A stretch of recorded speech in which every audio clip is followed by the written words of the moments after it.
कक्षा 8 के विद्यार्थियों, good morning. NSS online classes में आपका स्वागत है।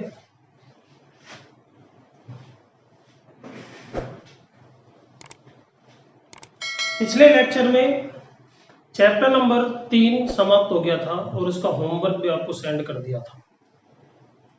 उम्मीद है आपने कर भी लिया होगा, नहीं करा है तो अब कर लेना।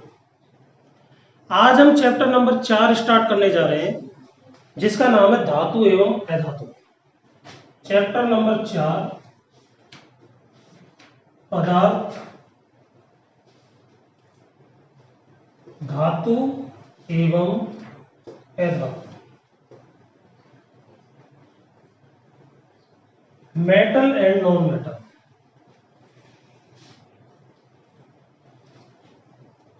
हम अपने दैनिक जीवन में बहुत सारी धातुओं को काम में लेते हैं।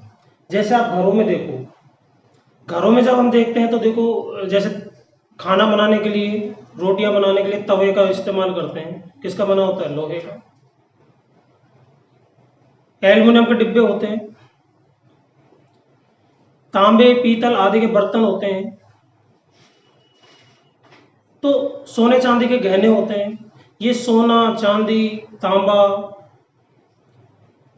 लोहा, एल्युमिनियम, ये सब धातुएं हैं।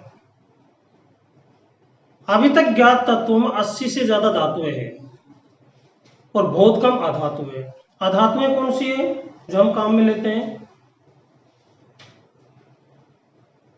जैसे ब्रोमीन, आयोडीन, कोयला। कोयला जैसे कार्बन का रूप है, कार्बन भी क्या है? अधातु है। तो इस चैप्टर के अंदर धातु और अधातु, इनके बारे में हम जानकारी प्राप्त करने जा रहे हैं।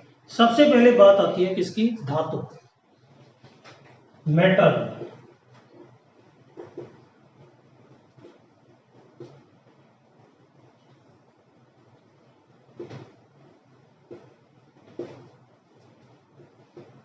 धातुओं को आप कैसे पहचानोगे कि ये धातु है? इनमें कुछ अभिलक्षणिक गुण होते हैं जिनसे हम ये पहचान कर पाते हैं कि ये धातु है, ये अधातु है। तो ये अभिलक्षणिक गुण कौन कौन से हैं? सबसे पहला, कठोरता।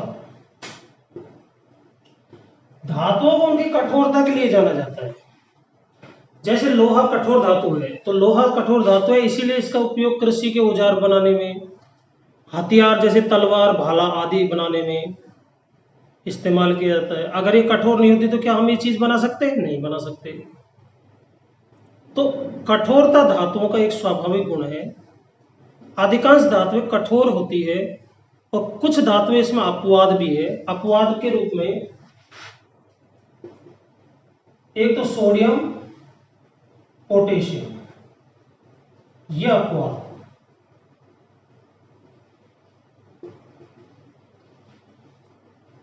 ये मुलायम धातुएं हैं, इनको आप चाकू से भी काट सकते हो, ठीक है। बाकी की जितनी भी धातुएं हैं वो सब कठोर होती है। दूसरा गुण है चमक।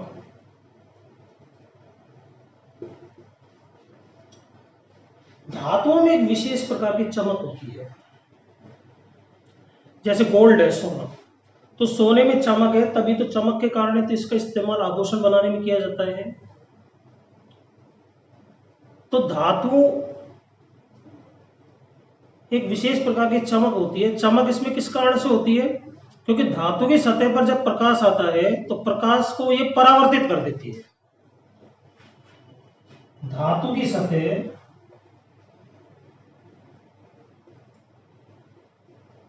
प्रकाश का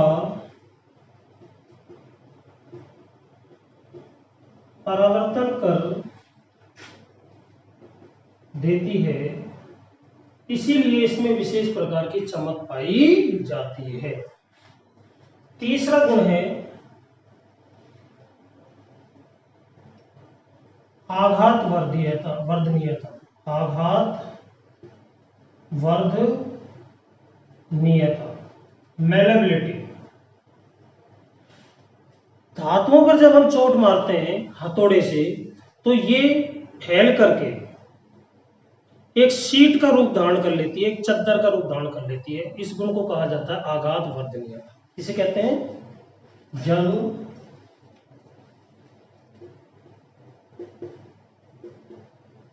धातुओं पर चोट मारी जाती है तो वे शीट में बदल जाती है। इस गुण को कहते हैं आघात वर्धनीयता। आघात वर्धनीयता दो शब्दों से मिलकर बना है। आघात, आघात मतलब चोट, और वर्धनीयता मतलब फैलना, बढ़ना, शीट का रूप धारण करना, बढ़ना। तो जब भी धातु पर हम हथौड़े से चोट मारते हैं तो वो फैल करके एक शीट, एक चद्दर का रूप धारण कर लेती है। इसी गुण को कहते हैं आघात वर्धनीयता। इसी गुण के कारण चद्दरें बनाई जाती है लोहे से, एल्युमिनियम से। इसी गुण के कारण आभूषण बनते हैं। इसी गुण के कारण फावड़े, कृषि के जो औजार हैं, फावड़े, कुल्हाड़ी, ये बन पाते हैं। क्योंकि जब चोट मारेंगे तो फैलेगी, फैलेगी तो चद्दर का रूप धारण कर लेगी, शीट का। इस गुण को कहते हैं आघात वर्धनीयता। ओके,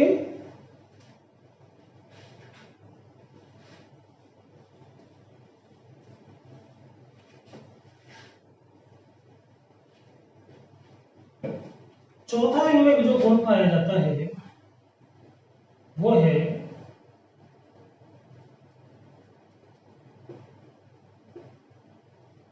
तन्यता।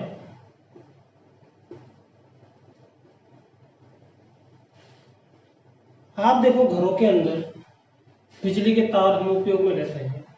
तार ज्यादातर किसके बने होते हैं? हमारे घरों में तांबे के खंभे से, एक खंभे से दूसरे खंभे तक एल्युमिनियम के। ये किस गुण के कारण होते हैं? तन्यता के कारण। जब किसी धातु को खींचा जाता है तो खींचने पर वो किसमें रूपांतरित हो जाती है? तार में। इस गुण को तन्यता कहते हैं। तो तन्यता क्या हुई? धातुओं को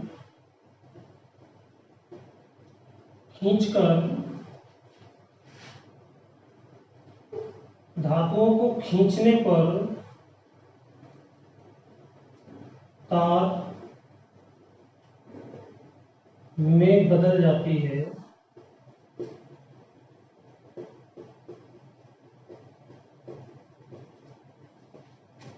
इस गुण को तन्यता कहते हैं। अगर ये गुण नहीं होता तो क्या तार बन पाते? नहीं बन पाते। तो तन्यता का गुण धातुओं में पाया जाता है, अधिकांश धातुओं में। ठीक है, कुछ अपवाद हो सकते हैं परंतु अधिकांश धातुओं में तन्यता का गुण पाया जाता है। इसलिए लोहे के, तांबे के, एल्युमिनियम के तार बनाए जाते हैं। पांचवा गुण है सोनोरस। हिंदी में इसको ध्वनिक कहते हैं। ध्वनिक।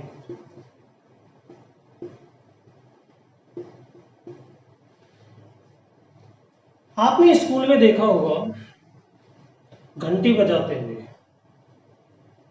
घंटी लगती है तो आप स्कूल में एंटर होते हो, घंटी लगती है तब आप प्रेयर में जाते हो, घंटी लगती है तब आप छुट्टी मानते हो, घर जाते हो।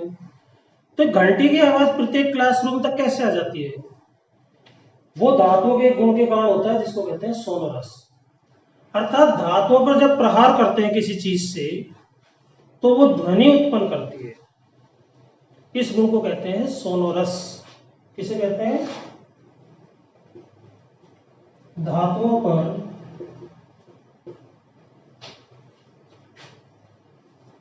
किसी वस्तु से प्रहार करने पर वे ध्वनि उत्पन्न करती है। इस गुण को कहते हैं सोनोरस। ठीक है, इसीलिए स्कूल की घंटियां किसकी बनी होती है? धातु की। आपसे पूछा जाए स्कूल की घंटियां धातु से क्यों बनाई जाती है तो हम लिखेंगे धातुओं में एक गुण पाया जाता है कि जब उन पर चोट मारते हैं तो वो ध्वनि उत्पन्न करती है। इस गुण को सोनोरस कहते हैं। सोनोरस के गुण के कारण ही स्कूल की घंटियां धातु की बनाई जाती है। राइट। अगला जो गुण है छठा, वो है विद्युत और ऊष्मा की सुचालक।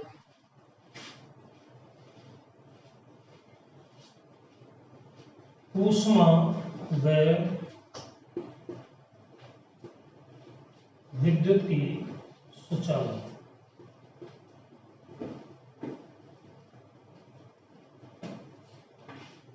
अधिकांश धातुएं जो होती है वो ऊष्मा और विद्युत की क्या होती है, सुचालक होती है। ऊष्मा के सुचालक होने के कारण ही जो हमारे रसोई घर के बर्तन होते हैं खाने को गर्म करने के लिए, खाना बनाने के लिए, वो धातुओं के बनाए जाते हैं। जैसे प्रेशर कुकर है, फ्राईदान है, तवा है, ये सब किसके बने होते हैं, धातुओं के। क्योंकि नीचे से जो हीट प्राप्त होती है उस हीट को ऊपर की तरफ ये धातुएं लेके जाती है और इससे वो खाना गर्म हो जाता है, पक जाता है। इसी तरह से विद्युत की सुचालक होती है धातुएं। एक खंभे से दूसरे खंभे तक किसके तार आ रहे होते हैं, एल्युमिनियम के। अगर ये सुचालक नहीं होते, जैसे प्लास्टिक के तार लगा देते हम, रबड़ के लगा देते हैं, तो क्या वो विद्युत एक पोल से दूसरे पोल पर आती, नहीं आती। तो धातुओं में कंडक्टिविटी ऑफ, धातुएं जो होती है वो कंडक्टर होती है इलेक्ट्रिसिटी एंड हीट की। उनमें इजीली विद्युत धारा और ऊष्मा का प्रवाह हो सकता है एक बिंदु से दूसरे बिंदु तक। तो इसमें भी कुछ अपवाद है।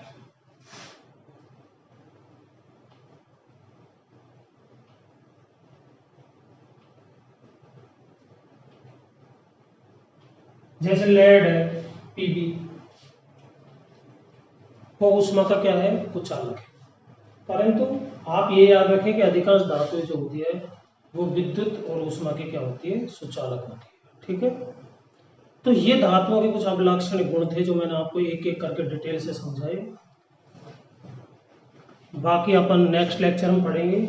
आज आपको ये चैप्टर स्टार्ट कर दिया है। ठीक है। Thank you very much.